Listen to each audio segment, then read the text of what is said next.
Thanks to all, and in particular, thanks to Herman, who arranged this, and thanks to the faculty of this university.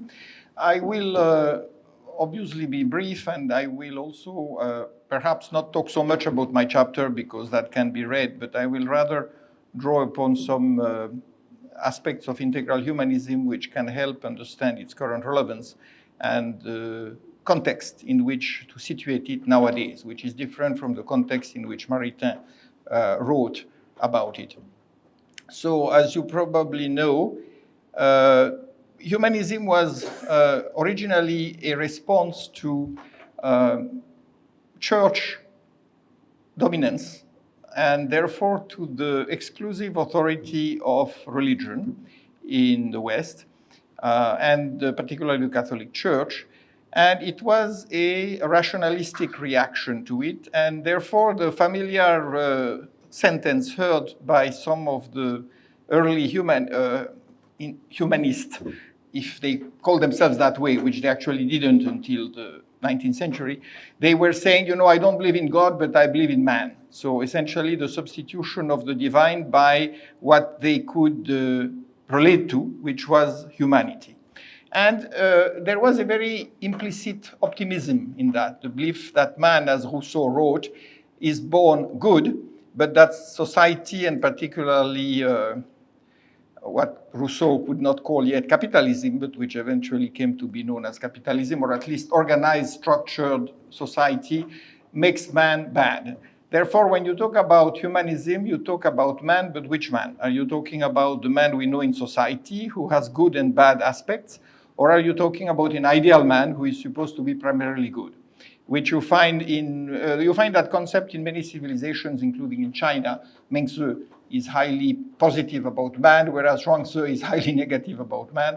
And in India, you also have the positive aspects of the human being, but you also have the skeptical school, particularly the political school, which sees all the defects and potential flaws and even very negative aspects of human beings left to themselves. So there is a need for a discipline, upasara, and many other terms that have been used to keep man in check and raise him above his primitive condition, which, let's face it, is violent, aggressive, accumulative, or at least more preoccupied about his own security and well-being than about that of others, and also tribal. In other words, a group is created, and generally is created to fight other groups, which may try to take what the group owns or what the group has access to. So this is an elementary truth, and therefore humanism led to a basically agnostic or atheistic view of the world. And several philosophers in the mid and late 19th century felt there was a need to redress that, to change that. And most of them went back to the traditional religion, Catholicism, or even in some cases Protestantism, like Denis de Rougemont. And they used aspects of theology to define what they meant by humanism, which Jacques Maritain called integral humanism. In other words, humanism restored in the integrity of the human being. And therefore taking into account religion, which is a fundamental feature of humanity. Not an opiate of the people, as Marx said, not a sort of a cultural, political superstructure, which is meant to keep people in check, which is also true, let's face it. There is that element of political subjugation or discipline in religion. But still, Maritain talked primarily about the transcendent aspect of religion, what in India we call the dharma, with the aspect of moksha. And he therefore wanted to bring back people to an awareness of the need to place society under a transcendent order of values. And for that, he went back to the sources of classical culture, particularly Aristotle, not so much Plato, for reasons that I may not have time to evoke later, but Aristotle for sure, as a builder of a very structured concept of society, human beings, religion, and nature.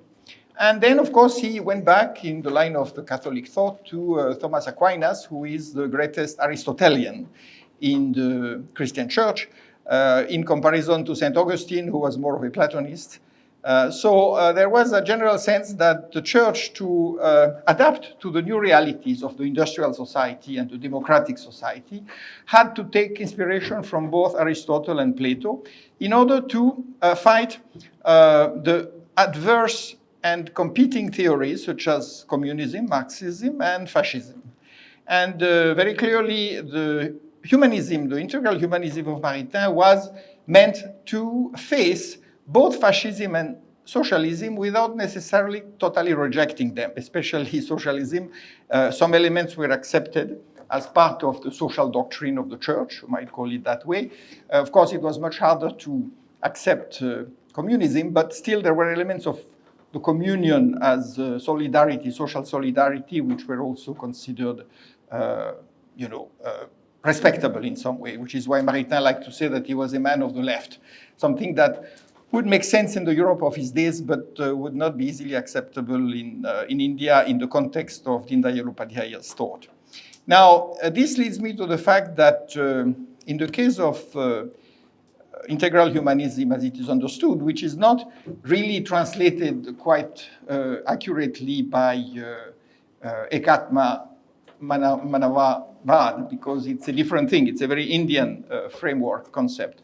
Therefore, you have to take integral humanism as something which is rooted in Western culture and tradition, and as an attempt to reconcile a theistic view of the world, which is very focused on a particular figure of Godhead, who is Jesus Christ, and therefore there has to be a sort of a personal loyalty to Jesus Christ in the Western Christian context, I mean, the universal Christian context, as opposed to an understanding of the law of the universe, the Rita, which gives rise to the dharma and which therefore transcends any parampara, although it encompasses all the paramparas and sampradayas.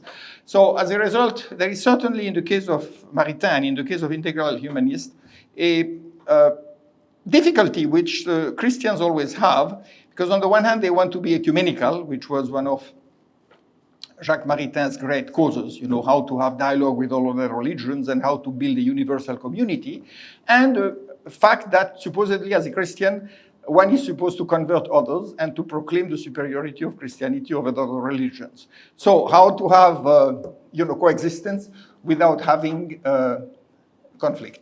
And therefore, that's where the idea of ecumenism comes, but ecumenism has never been very successful, as you can tell.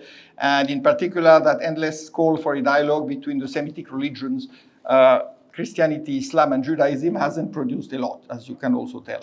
And there was an additional difficulty that what do you do with so-called polytheistic religions, which are not supposed to exist anymore. So this was a problem with which Maritain had to deal with all his life. He didn't really face it because he was mostly addressing a Christian crowd, I mean, Western crowd.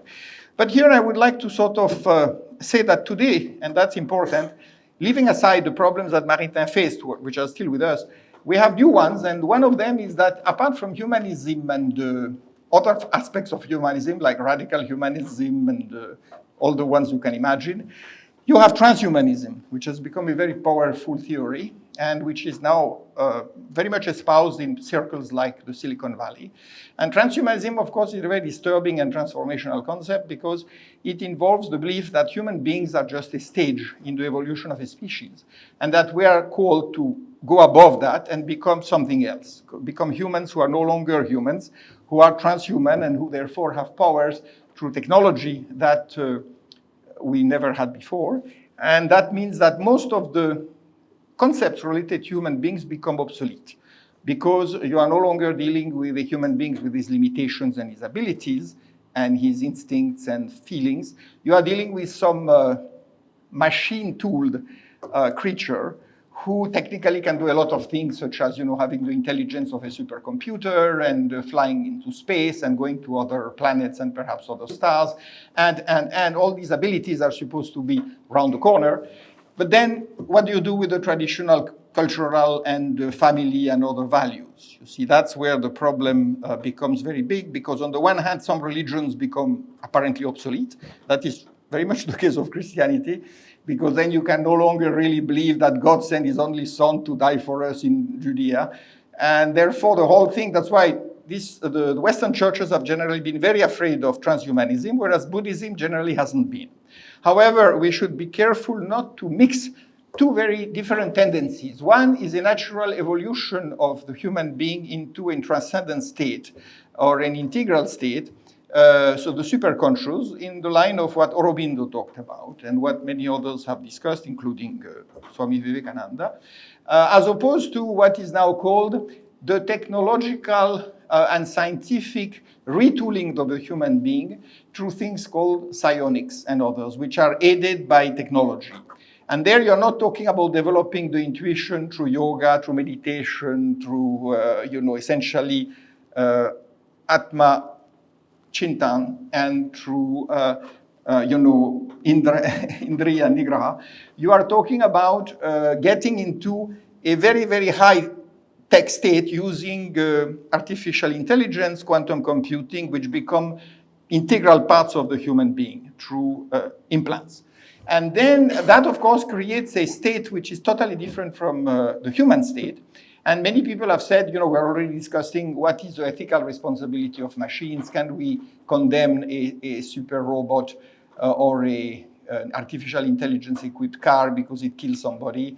Who is responsible? And so on and so forth. And of course, that is not an entirely new problem, because we all know that throughout the history of civilization, there has been a great deal of conflict between moral codes and actual necessities. And religions have tried to deal with that in different ways.